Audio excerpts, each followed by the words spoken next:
नया IBM 7 हौसला है।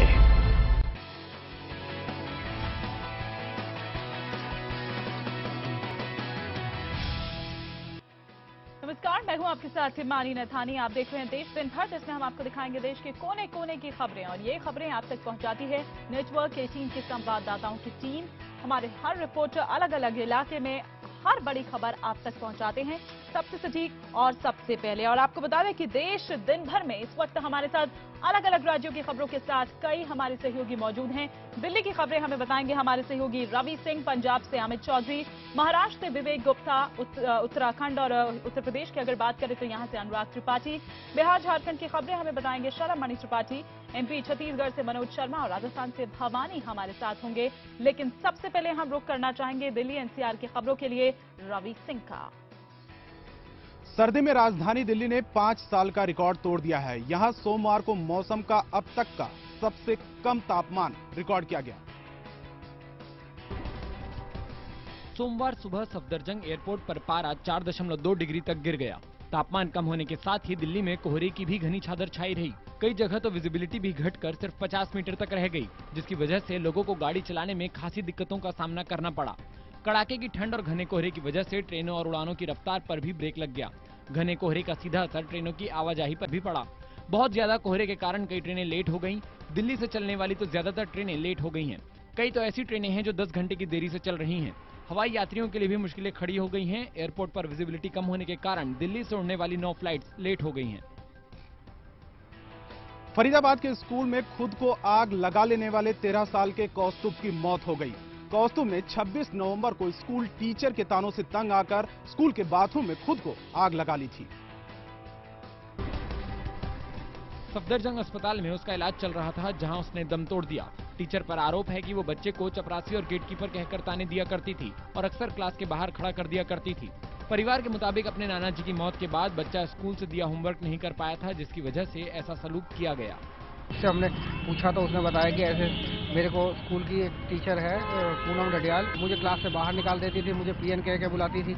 इस तरीके से वो परेशान कर रही थी, तो उससे मैं डर के मैंने ये काम अपने ऊपर पेट्रोल डाल के आग लगाई।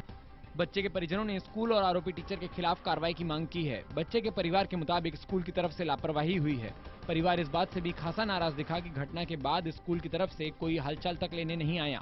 वहीं पुलिस ने परिवार की शिकायत के बाद धारा 306 यानी खुदकुशी के लिए उकसाने का मामला दर्ज कर लिया है। पुलिस ने जुवेनाइल जस्टिस एक्ट के तहत मामला दर्ज कर लिया है। अभी मुकदमा दर्ज किया जा रहा है, जैसी जरूरत होगी कार्रवाई अमल में गिरफ्तारी नियमानुसार लाई जाएगी। पंजाब और हरियाणा की खबरों के लिए चलते हमारे सहयोगी अमित चौधरी के पास। चंडीगढ़ में बीती रात नशे में धुत रईसजादों ने एक बार के सामने जमकर हंगामा किया। मौके पर पुलिस पहुंची, लेकिन इसके बावजूद इन बिगड़ैल लड़के लड़कियों का हंगामा नहीं थमा। रविवार देर रात सेक्टर 9 में एक बार फिर डिस्को के बाहर शराब के नशे में युवक युवतियों ने जमकर हंगामा मचाया। डिस्को के अंदर से लड़ते लड़ते युवक बाहर सड़क तक आ पहुंचे। मौके पर भारी पुलिस बल पहुंचा, तब जाकर उनको काबू में कर पाया। मौके पर सेक्टर 3 की SHO हरजीत कौर भी पहुंची, लेकिन युवकों की उनके सामने भी गाली गलौज जारी रही। इसमें एक युवक को आंखों पर चोट भी आई। एक युवती और 2 लड़कों को पुलिस ने हिरासत में भी लिया। इसके पहले सेक्टर 26 में लड़कियों ने जमकर मारपीट की थी और कांग्रेस के अध्यक्ष बीबी बहल की गाड़ी के शीशे भी तोड़ डाले थे। आपको बता दें कि शहर में वीकेंड पर शराबियों को पकड़ने के लिए नाके लगाए जाते हैं, जो कि सिर्फ 11 बजे तक होते हैं, जबकि डिस्को से नशे में धुत नौजवान देर रात 2 बजे तक निकलते हैं। ऐसे में इन लड़कों को रोकने के लिए सड़क पर कोई पुलिस वाला नहीं होता। कई बार भयानक सड़क हादसे भी हुए हैं।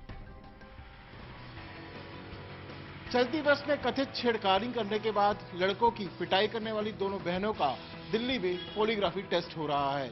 ये वीडियो आने के बाद इन दोनों बहनों के कई इस तरह के पिटाई के वीडियो सामने आए थे। उसके बाद इन बहनों पर लड़कों के परिवार वालों ने पैसे के लिए पिटाई करने का आरोप लगाया था। बस रोडवेज में 3 युवकों द्वारा छेड़छाड़ का आरोप लगाने वाली दोनों बहनों का लाई डिटेक्टर टेस्ट होने जा रहा है। बताया जा रहा है कि यह टेस्ट CBI की फॉरेंसिक लैब में होगा। इस टेस्ट की रिपोर्ट आने पर ही छेड़छाड़ मामले का असली खुलासा होगा। पुलिस पहले ही तीनों आरोपियों का पॉलीग्राफ टेस्ट करवा चुकी है। वहीं खुद को घटना का चश्मदीद बताकर आरोपी युवकों के पक्ष में शपथ पत्र देने वाले गवाहों की भी पुलिस ने पड़ताल शुरू कर दी है। पंजाब सरकार के मंत्री बिक्रम मजीठिया को प्रवर्तन निदेशालय ने समन भेजा है। उन्हें ड्रग्स मामले में 26 दिसंबर को प्रवर्तन निदेशालय के सामने अपनी सफाई देनी होगी। बताया जा रहा है कि ड्रग्स तस्करों से साठगांठ के सिलसिले में मजीठिया को पूछताछ के लिए हाजिर होने को कहा गया है। उधर मजीठिया को समन भेजे जाने पर मुख्यमंत्री प्रकाश सिंह बादल ने कहा कि महज समन भेजे जाने से ही मजीठिया दोषी नहीं हो जाते।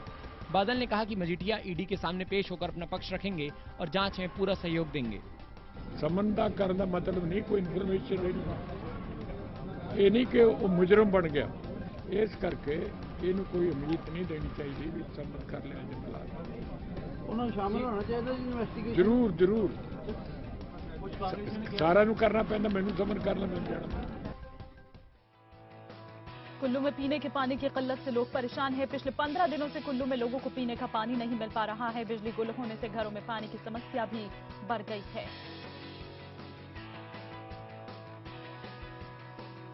भारत पाक बॉर्डर पर बीएसएफ ने करीब 4 लाख रुपए की नकली नोट तस्करी करने की कोशिश नाकाम कर दी। जम्मू के आरएसपुरा सेक्टर में बीएसएफ ने बीती शाम सर्च ऑपरेशन चलाया था, जिसमें उन्हें नकली नोटों से भरे 2 पैकेट्स बरामद हुए।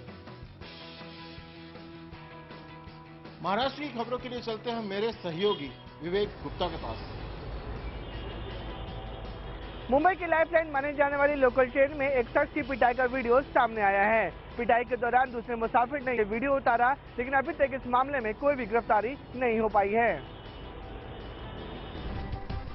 ये वीडियो तब बनाया गया जब एक शख्स सीएसटी से करजत जाने वाली लोकल में चढ़ा तो गेट पर उसकी कुछ दूसरे मुसाफिरों से कहासुनी हो गई। इसके बाद उन लोगों ने शख्स की पिटाई शुरू कर दी। बताया जा रहा है कि पिटाई करने वाले लोग रोजाना ग्रुप में सफर करते हैं और गेट पर ही खड़े रहते हैं। जब ये लोग शख्स की पिटाई कर रहे थे तो सफर कर रहे एक मुसाफिर ने मोबाइल से सारा वाकया शूट कर लिया। फिलहाल इस वीडियो के सामने आने के बाद रेलवे पुलिस ने मामला दर्ज कर लिया है। हालांकि अब तक किसी की गिरफ्तारी नहीं हो पाई है। प्रधानमंत्री नरेंद्र मोदी के स्वच्छ अभियान से मुंबई का एक दंपति इतना ज्यादा प्रभावित हुआ कि उसने 15 करोड़ रुपए की लागत से 10,000 आदिवासी और गरीब घरों में शौचालय बनाने का काम शुरू किया है। दक्षिण गुजरात के पिछड़े और आदिवासी बाहुल्य वाला ये नवसारी जिले की चिखली तहसील का चिखली गांव है। करीब 7,000 की आबादी वाले इस गांव में ज्यादातर आदिवासी और गरीब लोग रहते हैं, लेकिन पिछले कुछ दिनों से गांव में खुशी की लहर दौड़ रही है। खास तौर पर गांव में रहने वाली महिलाओं के लिए एक बड़ा अभिशाप जो खत्म हुआ है। वर्षों से खुले में शौच करने को मजबूर इन गरीबों के घरों में अब शौचालय जो बन गया है, और इसे बनाया है कृष्ण लीला फाउंडेशन चलाने वाले महापात्रा दंपत्ति ने, जो मुंबई में रहते हैं। हमने 15 अगस्त को नरेंद्र भाई मोदी जी की स्पीच सुनी थी और उस स्पीच से हम खूब प्रभावित हुए। तब हमारे ट्रस्ट कृष्ण लीला फाउंडेशन ने ये निर्णय लिया कि हम स्वच्छ भारत को लेकर कुछ काम करेंगे।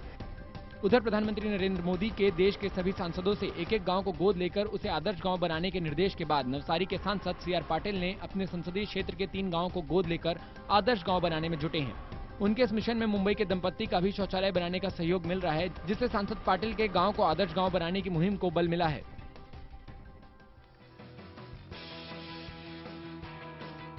पुणे के कोच रोड इलाके में एक सोसाइटी में आग लगने से एक शख्स की मौत हो गई। महात्मा सोसाइटी के बंगले में भयंकर आग लग गई थी, जिसमें एक शख्स जख्मी भी हो गया।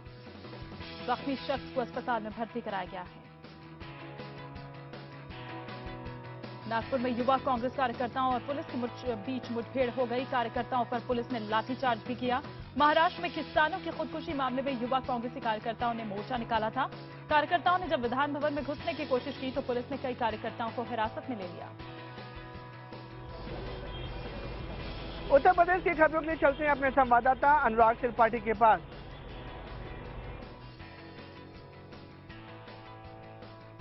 मेरठ में देर रात 4 लोगों ने मिलकर अपने ही दोस्त को मौत के घाट उतार दिया। यही नहीं, आरोपी मौके से फरार भी हो गए।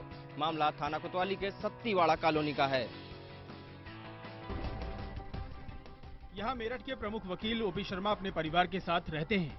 देर रात मेरठ बार एसोसिएशन के पदाधिकारी ओपी शर्मा का बेटा अपने 4 दोस्तों के साथ बैठकर बातचीत कर रहा था। देर रात होने पर उनके पिता ने उसे अपने घर में भी बुलाया, लेकिन वो दोस्तों के साथ व्यस्त होने की बात कहकर टाल गया। थोड़ी देर बाद नीचे गोली चलने की आवाज आई तो देखा तरुण का गोली लगा शव पड़ा है। परिजनों ने तुरंत पुलिस को सूचना दी। मौके से फरार हुए 3 लोगों को पुलिस ने हिरासत में लेकर पूछताछ शुरू कर दी है। पुलिस हिरासत में लिए गए 3 दोस्तों में से एक दोस्त इंग्लैंड में नौकरी करता है। तीनों लोग काफी नशे में थे, लेकिन अभी मुख्य आरोपी पुलिस की गिरफ्त से बाहर है। पुलिस उसे जल्द पकड़ने का दावा कर रही है। यूपी के कानपुर में अब पुलिस वाले फरियादियों के साथ बदसलूकी नहीं कर पाएंगे। आईजी आशुतोष पांडे ने सभी बड़े थानों में सीसीटीवी लगाने के निर्देश जारी किए हैं। इन कैमरों को इंटरनेट के जरिए अफसरों के मोबाइल और कंप्यूटर से जोड़ा जाएगा। अफसर कभी भी किसी भी थाने का हाल अपने मोबाइल और कंप्यूटर पर देख सकेंगे। पहले चरण में शहर के 5 थानों में सीसीटीवी कैमरे लगाए जाने का काम शुरू हो गया है। कल्याणपुर थाने में प्रोजेक्ट आईना कार्यक्रम में आईजी जोन शामिल होने पहुंचे। आईजी ने एक सवाल का जवाब देते हुए कहा कि थानों में फरियादियों के साथ अभद्र व्यवहार और बदजुबानी की जा रही है। इसकी शिकायतें बढ़ रही हैं। थाने में आम आदमी को सम्मान मिले, इसके लिए जोनवार थाने में सीसीटीवी कैमरे लगाने का फैसला लिया गया है। हर थाने के प्रवेश द्वार और ऑफिस मुंशियाना में सीसीटीवी कैमरा लगाया जाएगा। सिस्टम में 1 महीने की रिकॉर्डिंग सुरक्षित रहेगी। कल्याणपुर थाने में सीसीटीवी कैमरे ने काम करना शुरू कर दिया है। यूपी के अमरोहा में एक जनसभा के दौरान केंद्रीय मंत्री संजीव बालियान ने आजम खां को भगोड़ा कहा। बालियान यही नहीं रुके, उन्होंने यूपी के मुख्यमंत्री अखिलेश यादव को भी मिस्टर 30% बता डाला। किसान जनसभा के नाम पर चौधरी चरण सिंह जी की जयंती मनाने वाले भाजपाई आज प्रदेश सरकार पर जमकर बरसे। जनसभा को संबोधित करते हुए बीजेपी नेता सुरेश खन्ना ने अखिलेश यादव को लर्निंग ड्राइवर के जैसा करार दिया। 10 पहिए वाला डाला अगर किसी लर्निंग ड्राइवर को दे दो तो जो लर्निंग ड्राइवर उस बस का ट्राले का व्यवहार करेगा वही आज उत्तर प्रदेश का मुख्यमंत्री प्रदेश की जनता के साथ करवा। जनसभा को संबोधित करते हुए कृषि मंत्री ने मुलायम सिंह पर टिप्पणी करते हुए कहा कि उत्तर प्रदेश में बाकी सारे कोऑपरेटिव बंद हो चुकी हैं, पर मुलायम सिंह कोऑपरेटिव फायदे में चल रही है। उन्होंने मुजफ्फरनगर दंगे की बात करते हुए कहा कि अगर आजम निर्दोष हैं, तो सीबीआई जांच क्यों नहीं कराते। आजम खान तेरे में इतना दम है तो एक चीज लिख दे कि सीबीआई की जांच करवा दो, तुझे जेल से बिल्कुल नहीं निकलेंगे, पूरी जिंदगी जेल में कटेंगे। झांसी में कोहरे की वजह से कई ट्रेनें देरी से चल रही हैं। कोहरे की वजह से घंटों तक यात्रियों को इंतजार करना पड़ रहा है। ट्रेन लेट होने की वजह से 78 घंटे तक यात्रियों को इंतजार करना पड़ रहा है। कानपुर के बजरिया थाना इलाके में एक स्कूल के सामने वाइन शॉप में आग लग गई। आग लगने की वजह शॉर्ट सर्किट बताई जा रही है। आग लगने से आसपास अफरा तफरी फैल गई। दमकल की 2 गाड़ियां मौके पर पहुंची और आग पर काबू पाया जा सका।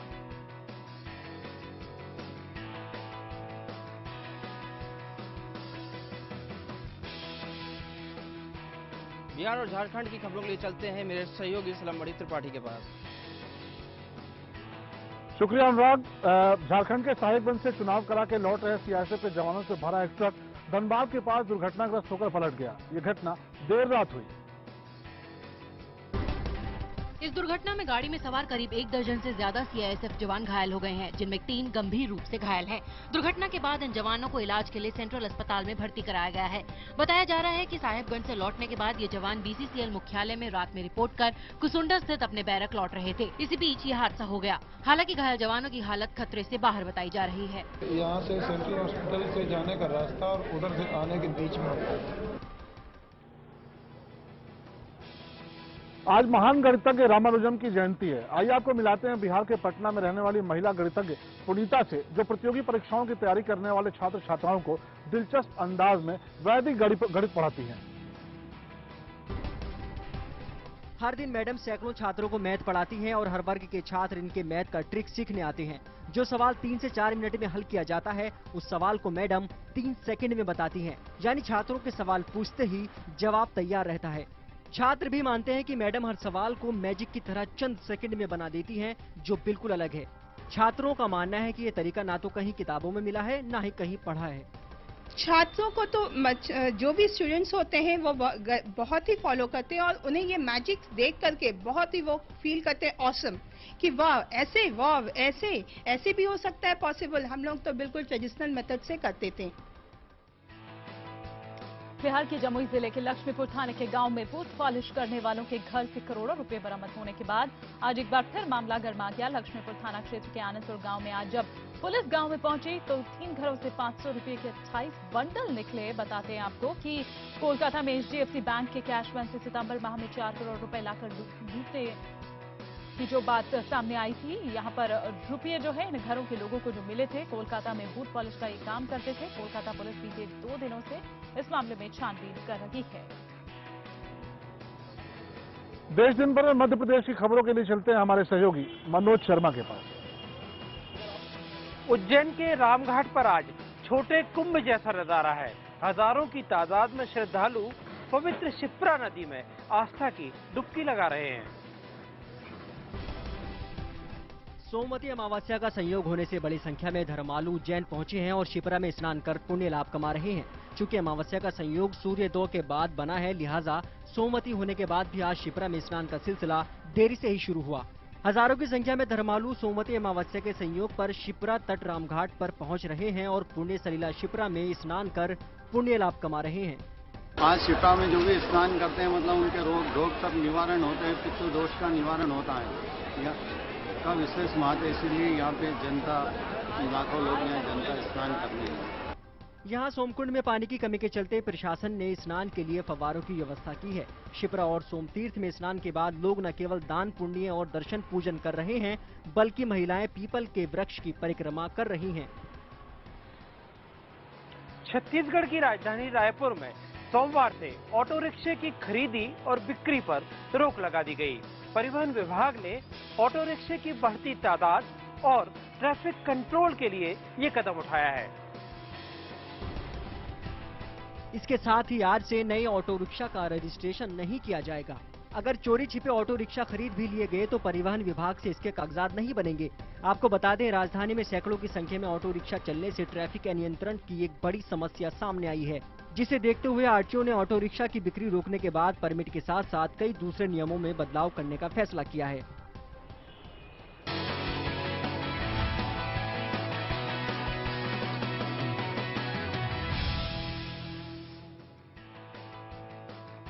देश दिन भर में एक बार फिर आपका स्वागत है।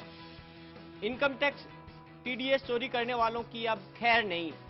Rajasthan income tax department TDS चोरी करने वालों को जेल की सलाखों के पीछे भेजने जा रहा है। राजस्थान इनकम टैक्स की ओर से तैयार की गई टीडीएस चोरी की फहरिस्त बहुत लंबी है। केंद्रीय वित्त मंत्रालय के आदेश पर आयकर टीडीएस के मामले में अब राजस्थान आयकर विभाग सख्त हो गया है। आयकर विभाग ने राजस्थान में टीडीएस टैक्स को लेकर सूची तैयार की है। पहली सूची में ऐसे करदाताओं के नाम हैं जिन पर 1 लाख से ज्यादा टीडीएस बकाया है। 1 लाख से ज्यादा टीडीएस बकायादारों की सूची में हजारों नाम शामिल हैं। बड़े पैमाने पर टीडीएस जमा नहीं कराने वाले ऐसे लोगों की संख्या राजस्थान में 250 से ज्यादा है। आयकर विभाग ने इन लोगों को नोटिस देकर अवगत कराया है। टीडीएस टैक्स करने वालों की मुश्किल बढ़ सकती है। जिन केसेस में 1 लाख रुपए से ऊपर का इंटरेस्ट बन रहा है because of default, those cases have been picked up by the system for prosecution. वित्त मंत्रालय के नियमानुसार आयकर की धारा 276(b) के तहत सजा होने पर कम से कम 6 महीने और अधिकतम 7 साल की जेल की सलाखों के पीछे रहना पड़ सकता है।